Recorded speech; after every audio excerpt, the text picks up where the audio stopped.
Hello dear students, we are learning about the genetic disorders. In that we have first seen the chromosomal abnormalities.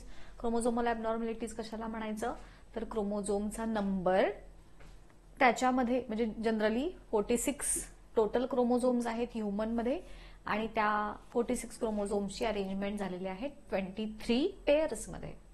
So chromosomal ॲबनॉर्मॅलिटीज मध्ये काय होतं कधी कधी ह्या 23 pairs मध्ये म्हणजे ज्या 2 क्रोमोझोम्स असतात त्याच्याऐवजी कधी 3 क्रोमोझोम होतात, कधी 1 क्रोमोझोम म्हणजे 1 कमी होतो किंवा 1 जास्त होतो. सो टोटल जे जेनेटिक डिसऑर्डर्स आहेत त्याच्यावरती हा एक चार्ट मी बनवलेला आहे. प्रत्येकानं आपापल्या नोटबुक्समध्ये हा चार्ट लिहून घ्या. थोडी जागा कमी पडल्यामुळं हे ऍक्च्युली कसं आहे हा क्रोमोझोमल ॲबनॉर्मॅलिटी हा एक पहिला जेनेटिक डिसऑर्डर झाला. त्याचे हे 3 प्रकार डाऊन सिंड्रोम, टर्नर सिंड्रोम आणि क्लिनफिल्टर सिंड्रोम. त्यानंतर दुसरा प्रकार मोनोजेनिक डिसऑर्डर, त्याचे अल्बिनिझम आणि सिकल सेल ॲनिमिया हे 2. तिसरा प्रकार पॉलिजेनिक डिसऑर्डर आणि चौथा मायटोकॉन्ड्रियल डिसऑर्डर. त्या प्रत्येकाचे एक्झाम्पल्स आहेत. पॉलिजेनिकचे खूप सारे एक्झाम्पल्स आहेत, कॅन्सर, बीपी किंवा ते क्लेफ्ट लिप, क्लेफ्ट पॅलेट हे सगळे प्रकार. आणि मायटोकॉन्ड्रियलचं एकच आहे, Leber hereditary optic neuropathy. So 1 by 1 आपण हे सगळे बघत आहोत. त्यापैकी आपण लास्ट लेक्चरमध्ये डाऊन सिंड्रोम पाहिला. आजच्या लेक्चरमध्ये त्याच्या पुढचे जेवढे जमतील तेवढे आपण मॅक्सिमम घेण्याचा प्रयत्न करूया. ठीक आहे. सो हे ना याच्या थ्रूच एक्सप्लेन केलेलं जास्त बेटर राहील बिकॉज हे छोटे छोटे छोटे छोटे पॉइंट्स आहेत ह्याच्यात.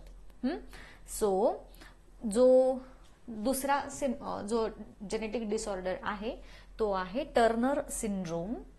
आता जसं आपण डाऊन सिंड्रोम साठी काय केलेलं होतं, आपण काय लिहिलेलं होतं for down syndrome it was 46+1.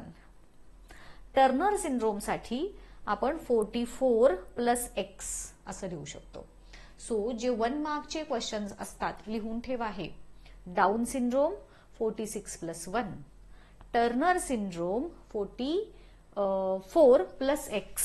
So हे तसंच डाऊन सिंड्रोम जर ट्रायझोमी ऑफ 21st क्रोमोझोम असेल तर टर्नर सिंड्रोम काय आहे, मोनोझोमी ऑफ X क्रोमोझोम. सो ते कोरिलेशन त्या पद्धतीनं त्या मिनिंगचं तुम्हाला इथे लावता आलं पाहिजे. सो हे एक झालं. आता डाऊन सिंड्रोम मध्ये आपण काय बघितलेलं होतं की ते जे गर्ल किंवा बॉय दोन्हीही असू शकतात, त्यांचे लाईफ स्पॅन छोटा असतो, त्याचे फीचर कॅरेक्टरिस्टिक्स वगैरे आपण लास्ट लेक्चरमध्ये पाहिले. टर्नर सिंड्रोम मध्ये हे जे असतात हे स्पेसिफिकली फक्त फिमेलना होतात. काय असेल याचं reason, why Turner syndrome is related to only female? Obviously female sex chromosome कोणता आहे आपण लास्ट लेक्चरमध्ये बघितलेलं होतं. X chromosome is related to female, Y chromosome is related to male. So इथे टर्नर सिंड्रोम मध्ये X क्रोमोझोम आहे फक्त, म्हणजे नॉर्मल जी 23वी जोडी आहे ती फिमेल मध्ये कशी असते, X आणि X हे 2 क्रोमोझोम असतात. So here in case of this Turner syndrome काय होतं, त्या शेवटच्या 23व्या जोडीमध्ये विच डिसाइड अवर सेक्स, तर त्या जोडीमध्ये 2 X क्रोमोझोम ऐवजी एक X क्रोमोझोम एक Y असतो फक्त आणि दुसरा X क्रोमोझोम ऍबसेंट असतो. सो हे झालं. हे 1 मार्कचे क्वेश्चन्स कसे विचारतात लक्षात आलं तुम्हाला. आता हे specifically it is related to gender of the child आणि त्यात क्रोमोझोमल ॲबनॉर्मॅलिटी आहे, म्हणजे जन्माला येणारी ही फिमेल आहे कंपल्सरी. बॉईजमध्ये हा रोग होणारच नाही, पण ती फिमेल कशी आहे, क्रोमोझोमल ॲबनॉर्मॅलिटी असल्यामुळं ती फिमेल इनफर्टाईल आहे, म्हणजेच स्टराईल, म्हणजेच she is not able to give birth to the child. बरोबर. सो आता ह्याचे टर्नर सिंड्रोम वरती समजा तुम्हाला नोट विचारलं तर तुम्ही काय सांगाल, तर ह्याच्यात inheritance of only 1 X chromosome from parents, it is gender related आहे. सो नॉर्मल XX असल्यामुळे ह्याच्यामध्ये एवढं सांगायचं की X 44+X असतं आणि त्या विमेन स्टराईल असतात. झालं एवढंच. मग का स्टराईल असतात, गिव्ह रिझनचा प्रश्न इथं तयार होऊ शकतो की why the women in Turner syndrome are sterile. तर मग हे सांगायचं due to improper growth of the reproductive organs. दोनही एक्स क्रोमोझोम प्रॉपरली एक्सप्रेस न झाल्यामुळं त्यांचे जे रिप्रोडक्टिव्ह ऑर्गन्स असतात त्यांची ग्रोथ प्रॉपर होत नाही and hence these female are sterile. आता जसं Turner syndrome is related to female तसा मेलशी रिलेटेड पण एक क्रोमोझोमल ॲबनॉर्मॅलिटी आहे and that is called as a Klinefelter syndrome. आता इथे टर्नरमध्ये आपण काय बघितलं तर 44+X. डाऊन सिंड्रोम मध्ये आपण काय बघितलं होतं 46+1. टर्नर सिंड्रोम मध्ये इट इज 44+XXY. म्हणजे जी 23वी जोडी आहे 23rd pair it contains 3 chromosomes. Normal किती असले पाहिजे 2 आणि तिथं काय झाला 1 chromosome extra. Due to this extra वाला क्रोमोझोम इथे जे डेव्हलप तो वाय क्रोमोझोम आहे. सो ऑब्व्हियसली वाय क्रोमोझोम आला म्हणजे मेल कॅरेक्टरिस्टिक आले. बट अगेन क्रोमोझोमल ॲबनॉर्मॅलिटी आहेत, रिप्रोडक्टिव्ह ऑर्गन्स प्रॉपरली डेव्हलप होणार नाहीत आणि हे जे मेल असतात ते सुद्धा स्टराईल असतात त्यांचेही रिप्रोडक्टिव्ह ऑर्गन्स डेव्हलप न झाल्यामुळे. सो ह्याच्यावरती तुम्हाला 1 मार्क्सचे मॅक्सिमम 1 or 2 मार्क्सचे प्रश्न येतात. मेन प्रश्न तुम्हाला डाऊन सिंड्रोम वरती तुम्हाला 1, 2 आणि 3 तीनही प्रकारचे विचारले जाऊ शकतात. बट डाऊन म्हणजे हे जे टर्नर आणि क्लिनफिल्टर ह्याच्यामध्ये तुम्हाला मॅक्सिमम 1 मार्क्सचे प्रश्न विचारले जाऊ शकतील कारण ह्याच्यात बाकी त्याचं काही सांगण्यासारखे कॅरेक्टरिस्टिक फीचर असं काही नाहीये ना त्यामुळे. त्यानंतर हे नॅशनल हेल्थ मिशनचं जस्ट बघून ठेवा. एप्रिल 2005 मध्ये हे झालेलं आहे आणि नॅशनल अर्बन हेल्थ मिशन 2013 पासून. बाकी ह्याच्यातलं काय बघू नका. म्हणजे त्याचं काय फंक्शन आहे तर पब्लिक अवेअरनेस क्रिएट करण्यासाठी वगैरे ह्याचा उपयोग होतो. आता दुसऱ्या प्रकारचं जे आपण चार्ट बनवलेला आहे ह्या चार्टमध्ये हा पहिला प्रकार आपला कंप्लीट झाला. मोनोजेनिक आता बघूयात आपण. मोनो म्हणजे सिंगल, जेनिक म्हणजे gene. So monogenic disorders are related to a change जीन्सच्या. मी तुम्हाला नाही का लास्ट लेक्चरमध्ये दाखवलेलं होतं. हा चार्ट मी आता क्लिअर करते. जीनचा सिक्वेन्स आपण शिकलोय लास्ट टाइम.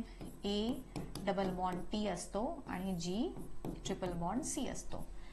हा एका सिक्वेन्स मध्ये 80च्या ऐवजी जर समजा TA असा जर सिक्वेन्स आला तर this is monogenic disorder. Single gene मध्ये होणारे चेंजेस आणि त्याच्यामुळे जे डिसऑर्डर्स ओरिजिनेट होतात त्याला आपण म्हटलंय मोनोजेनिक डिसऑर्डर. याच्यामध्ये तुम्हाला एक एक्झाम्पल दिलेलं आहे इथे अल्बिनिझमचं. हा आता इथे 1 मार्कच्या क्वेश्चनसाठी तुम्ही हे लक्षात ठेवाल अप्रॉक्सिमेटली 4000 डिफरंट डिसऑर्डर्स माहीत आहेत. त्यानंतर याचे एक्झाम्पल्स बघा काय काय दिलेले आहेत. जस्ट नावं बघून घ्या. पहिला आहे Hutchinson's disease, Tay-Sachs disease, galactosaemia, phenylketonuria, sickle cell anaemia, cystic fibrosis, albinism, haemophilia, night blindness. हे काही डिसीजेस आहेत, एक्झाम्पल्स आहेत मोनोजेनिक डिसऑर्डरचे. हे तुम्हाला बघून ठेवावे लागणार आहेत बिकॉज याच्यावरती तुम्हाला ऑड वन आउटचे क्वेश्चन्स विचारले जातील.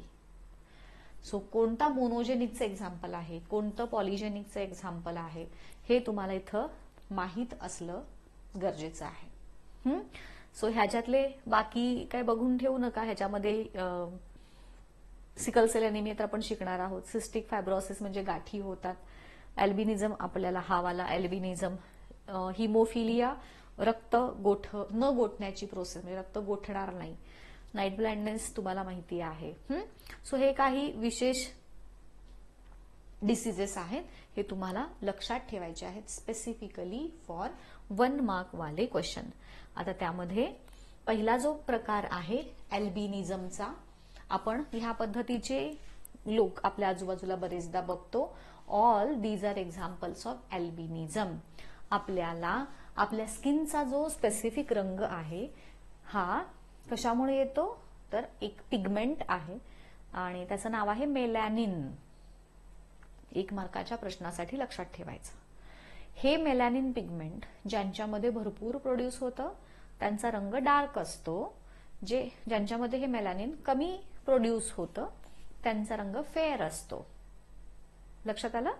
सो इथे ह्याच्यामध्ये काय होतं, ज्यांना अल्बिनिझम होतो तर तो जो मेलॅनिन प्रोड्यूस करणारा जीन आहे त्याच्यामध्ये ॲबनॉर्मॅलिटीज होतील, जेनेटिक म्युटेशन ज्याला ॲबनॉर्मॅलिटीज आपण म्हटले, मोनोजेनिक आहे ना.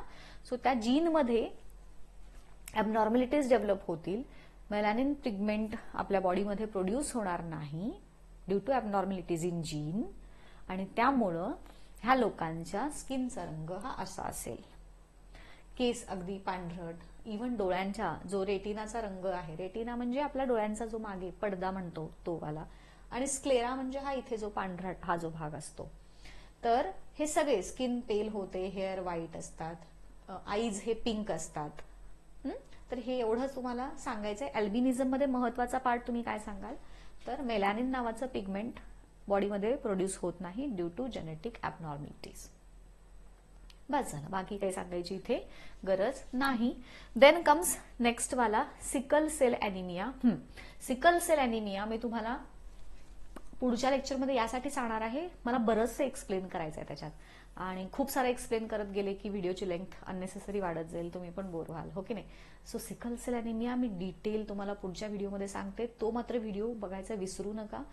खूप छान ॲडिशनल इन्फॉर्मेशन तुम्हाला देणार आहे की नक्की होतं काय त्या प्रोसेसमध्ये. सो इथेच थांबूयात आज, भेटूयात पुढच्या व्हिडिओमध्ये. Till then good bye, thank you.